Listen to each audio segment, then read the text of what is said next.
नमस्कार प्रिय दर्शकों, हाजिर हूं मैं आज कुछ ऐसी जानकारियां लेकर जिन्हें मेरे ज्योतिष के प्रेमी दर्शक हैं जो सदैव, चाहे वो अपनी हो या किसी और की जन्म कुंडली का अध्ययन करते हैं, जन्म कुंडली अध्ययन करने में उन्हें आनंद आता है। मैं आपके लिए कुछ ऐसे सूत्र लेकर के उपस्थित हुआ हूं जिसे याद कर लीजिए। जन्म कुंडली अध्ययन करते वक्त इस बात का सदैव ख्याल रखिए कि सिंह और धनु ये दो ऐसी राशियां हैं जिनमें कोई भी ग्रह हो वो बुरा प्रभाव नहीं दे पाता। कुंभ ये ऐसी राशि है जो बेहद गंभीर और चिंतन वाली राशि है। इस राशि में जब भी कोई ग्रह होता है, अब ये देखना होगा कि वो किस भाव से संबंधित है। अगर किसी भाव विशेष से वो संबंधित हो जिससे रिश्ता जुड़ा हुआ हो तो संभव है कि उस भाव से संबंधित जातक का जो रिश्तेदार है वो बेहद गंभीर और चिंतन मननशील व्यक्ति बन जाए। लेकिन यही स्थिति यदि लग्नगत हो तो वो जातक स्वयं गंभीर चिंतक बन सकता है। कुंभ राशि में देवगुरु बृहस्पति उच्च के समान फल देते हैं। अगर देवगुरु बृहस्पति कुंभ के जन्म कुंडली किसी भी लग्न की हो, गुरु यदि कुंभ में हो तो संभव है कि ऐसा जातक धर्म और धार्मिक विषयों का चिंतक बन जाए, चिंतन करने वाला बन जाए। इसे आप 100% किसी भी कुंडली पर आजमा सकते हैं। एक और बात, जन्म कुंडली का दो ऐसा भाव जिसमें ग्रह ना हो तो ज्यादा अच्छा है, हो तो केवल शुभ ग्रह। जन्म कुंडली का चौथा और सातवां, इसमें ग्रह का न होना ठीक है, परंतु इस भाव का सुप्त होना भी ठीक नहीं है। अर्थात इस ग्रह भाव पर शुभ ग्रह की दृष्टि होनी चाहिए, ग्रह ना होना ज्यादा अच्छा है। चौथा और सातवां, इन दोनों भावों में ग्रह ना हो, पाप ग्रह तो बिल्कुल ही नहीं होने चाहिए। अब कमाल देखिए कि जन्म कुंडली के सप्तम भाव में शनिदेव दिग्बली होते हैं, लेकिन इनका यहां होना कोई बहुत अच्छा कतई नहीं माना जा सकता। तो जन्म कुंडली का दो भाव, इसमें पाप ग्रह का या शुभ ग्रह का होना कोई बहुत अच्छा नहीं, लेकिन सुप्त न हो, इसलिए इस भाव पर शुभ ग्रह की दृष्टि अत्यंत श्रेष्ठ है। जन्म कुंडली के तीन भाव जिसमें जितना अधिक से अधिक ग्रह हों उतना ही अच्छा है। नवम भाव, दसम भाव और एकादश भाव। उसमें भी दसम भाव में अधिक से अधिक ग्रह, एकादश में अधिक से अधिक ग्रह का होना अत्यंत श्रेष्ठ है। इसमें चाहे पाप ग्रह हो या शुभ ग्रह, दोनों हो सकते हैं।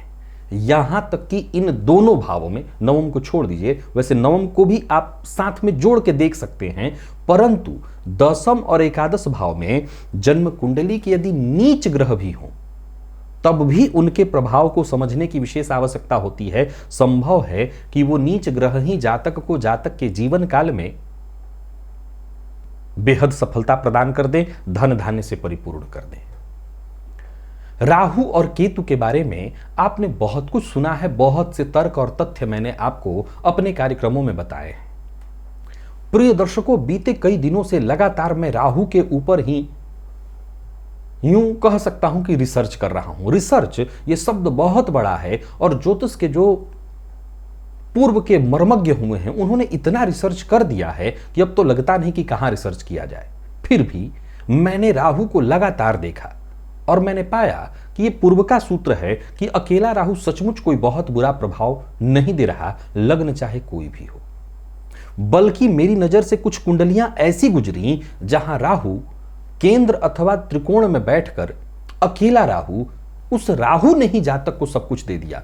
हालांकि उस राहु की दशा को मैं बहुत बेहतर नहीं पाया, मैं ये नहीं कह रहा कि उस राहु की दशा में ही जातक ने सब पाया, लेकिन बाकी के कमजोर ग्रहों की अपेक्षा उस राहु ने जातक को बहुत सफल बनाया। अब इसमें कहीं कोई दो मत नहीं कि राहु के बली होने से ऐसा जातक साधक होगा, यह कहना तो गलत है।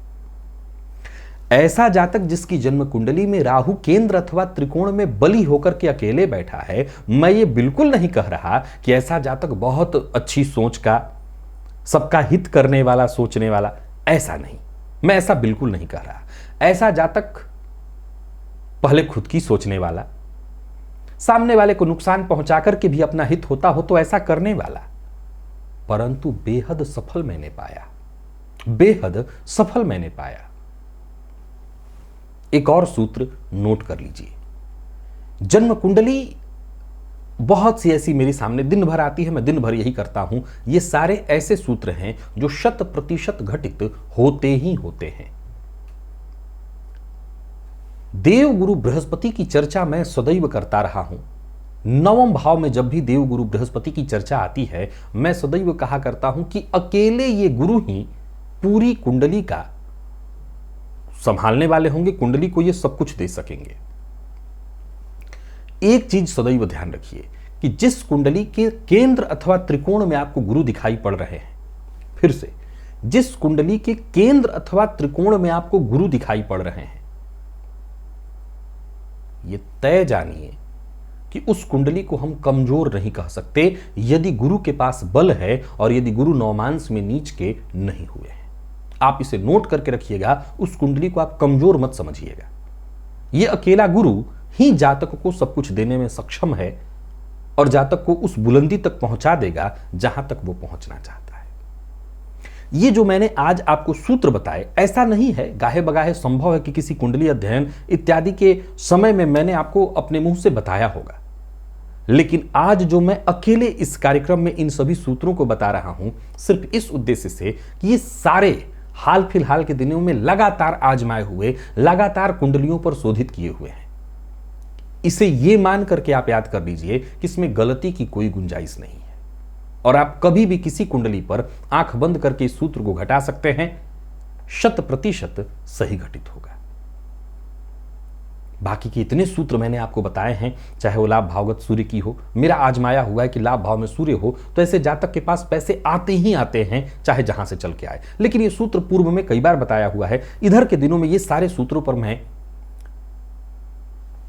विशेष करके राहु और साथ ही साथ ये सिंह राशि और धनु राशि में मैं ग्रहों को आजमा रहा था कि कोई भी ग्रह कोई बुरा प्रभाव नहीं दे रहा है। और कुंभ के लिए भी ये एकदम रट लीजिएगा कि उसमें जो ग्रह हो, और ये हमेशा देखिए कि किस भाव से जुड़ा हुआ है। जिस भाव से जुड़ा होगा उस भाव से संबंधित जातक का रिश्तेदार, रिश्ते वाला भाई भी हो सकता है, पिता, वो अवश्य ही चिंतक होगा। चिंतक अर्थात उसके अंदर कुछ गहराई होगी, गंभीरता होगी। वो रिश्तेदार मां है तो मां के अंदर आप पाएंगे कि मां बेहद गंभीर है, चिंतन करने वाली है। अब जरा गौर करिए कि राहु ही आपको किसी कुंडली में कुंभ राशि में मिल जाए तो ऐसा जातक ऊपर से दिखाएगा कुछ और आप नोट कर लीजिए कि भीतर से होगा कुछ और मैं दावा करता हूं कि ऐसा जातक वक्त आने पर किसी को भी छलेगा। आप आजमा लीजिए, विशेष करके अगर लग्न में, अब किसी और भाव की बात नहीं कर रहा हूं, मान लिया जो चतुर्थ में बैठा है तो आप उसके ऊपर थोड़ी ये बात कह देंगे। अगर लग्न में कुंभ राशि में राहु बैठा हुआ है तो आप उस जातक के बारे में एक लाइन में कह सकते हैं कि आप कभी भी किसी को धोखा दे देंगे। आशा करता हूं ये सूत्र आपको आज के आनंदित किए होंगे और ये सूत्र आप रट लेंगे। इजाजत दीजिए, पुनः मुलाकात होगी, तब तक के लिए नमस्कार।